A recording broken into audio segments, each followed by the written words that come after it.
Ici, là, l'Éternel dit, le Père ne porte pas les péchés de son Fils. Le Fils ne porte pas les péchés de son Père. D'accord? Aucun être sur terre doit porter le péché d'autrui. Ça n'existe pas. L'âme qui pêche, c'est celle qui mourra. Si l'Éternel enlève ton péché pour mettre sur quelqu'un d'autre, il a mal agi. Est-ce que vous comprenez?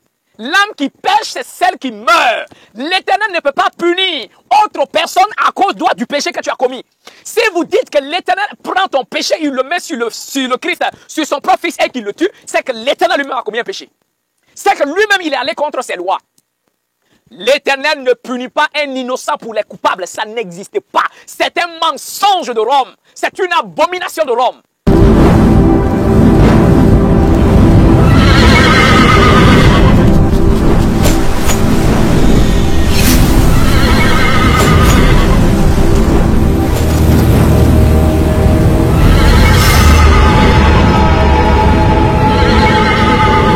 Shalom à tous, bien-aimés frères et sœurs, grâce et paix sur vous, au nom du Mashiach notre Adon. Bienvenue au sacerdoce du Nazir, la voix sainte. Je suis le Kohen Hanazi Nezeria, fils d'Israël, biologie de la tribu de Lévi. Alors mes bien-aimés, dans ce Shabbat, je vais échanger avec vous sur un sujet assez important.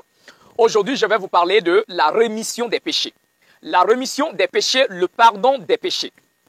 Vous savez, le christianisme a basé sa foi sur la mort et la résurrection du Christ. Quand tu demandes à un chrétien, est-ce que tu es sauvé et comment peut-on être sauvé? Et te dit que le Christ est mort pour son salut. Mais bien aimé, écoutez bien. Dans le christianisme, on dit aux gens que l'Éternel, le tout-puissant créateur, aurait envoyé son fils, le Mashiach, afin qu'il soit tué, afin qu'il meure et qu'il porte le péché des gens. Voilà ce que le christianisme enseigne.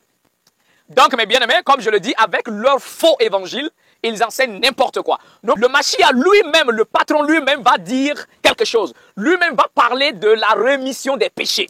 Et comment nous pouvons obtenir le pardon des péchés.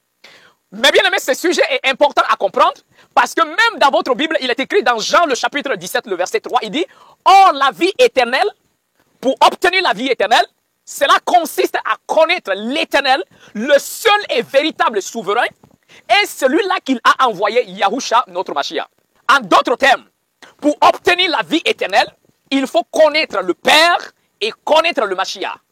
Le Fils, bien sûr. Connaître l'identité réelle du Christ. Sinon, il n'y a pas de salut. Aller à l'église, ça ne veut pas dire que tu es sauvé. Être chrétien, ça ne veut pas dire que tu es sauvé. Mais tant que tu n'arrives pas à la connaissance du Père et de son Fils, il n'y a pas de salut. Alors, mes bien-aimés, l'épée justicière, le chapitre 70, je lis à partir du verset 1. Yahusha enseignait à ses disciples dans la cour extérieure du temple. Et l'un d'eux lui dit, Maître, les prêtres disent que sans effusion de sang, il n'y a pas de rémission. Alors, l'offrande de sang de la loi peut-elle ôter le péché? Et Yahusha a répondu, aucune offrande de sang, d'animal, d'oiseau ou d'homme ne peut enlever le péché. Car comment la conscience peut-elle être purifiée du péché par l'effusion du sang innocent? Bien plus, cela augmenterait la condamnation. Mais pour les péchés contre la loi de l'Éternel, il ne peut y avoir de rémission sauf par la repentance et l'amendement. Dans ce passage, mes bien-aimés, le disciple pose la question au Mashiach. Pour dire que les prêtres dans le temple là, et ils disent que tant qu'on n'a pas versé le sang, on ne peut obtenir le pardon des péchés. Est-ce que l'offrande du sang peut enlever le péché? Voici la question du disciple. Et le Mashiach répond pour dire, aucune offrande de sang, aucune, on dit aucune offrande de sang, que ce soit le sang animal, même si c'est un oiseau qu'on a pris pour tuer, alors le Mashiach dit, même si c'est un homme qu'on a tué, même si c'est un homme, ce sang-là ne peut enlever le péché. Et il pose la question en disant, comment la conscience de quelqu'un peut-elle être purifiée? Bien sûr, par effusion du sang innocent. Et gars, tu as commis un péché. Au lieu de demander pardon, de changer de comportement, tu augmentes encore ton péché en allant prendre un être innocent et tu le tues. Tu arraches la vie à un être innocent. Et tu penses que là, tu vas obtenir la vie. Donc toi, tu tues pour avoir la vie.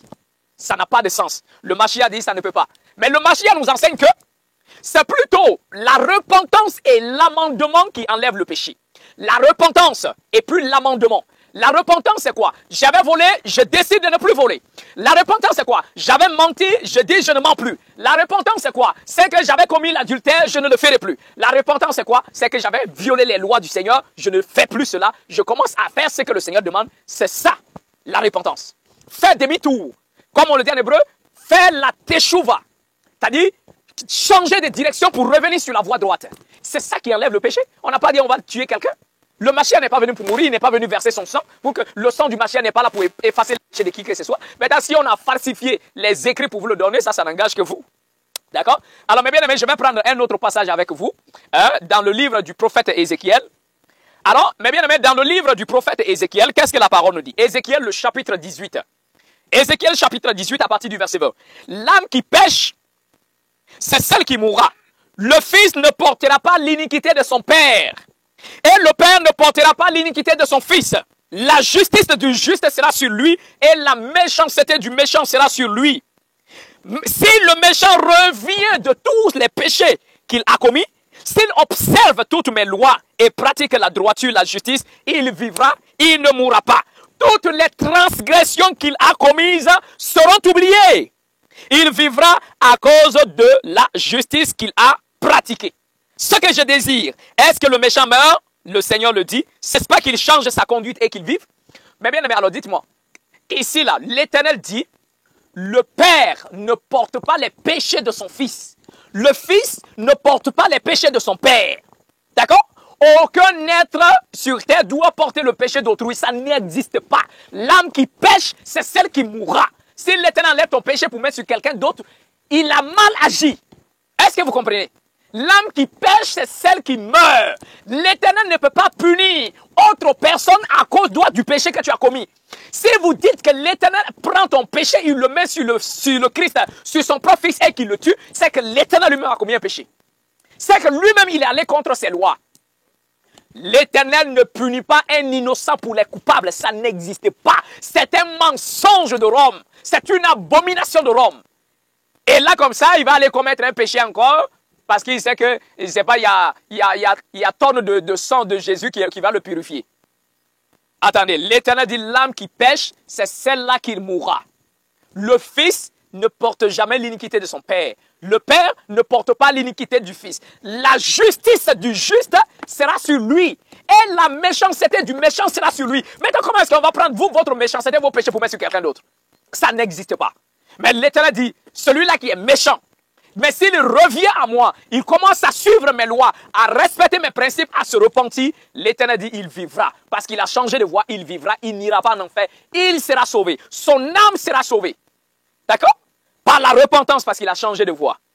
Il a changé ses actions. Désormais, il commence à suivre ce que l'Éternel dit. Il vivra pour cela. Vous avez compris? Alors, mes bien-aimés, comme le Mashiach le dit, si on vous dit que le sang, c'est le sang qui enlève les péchés, c'est un gros mensonge.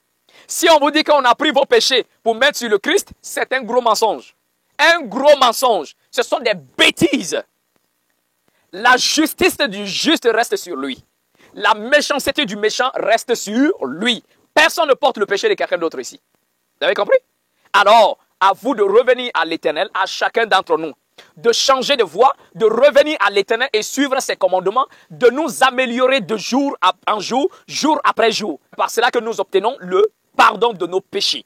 Le Mashiach l'a dit clairement, l'épée justicien, il le dit, le sang, l'offrande de sang humain, animal, ne peut enlever le péché.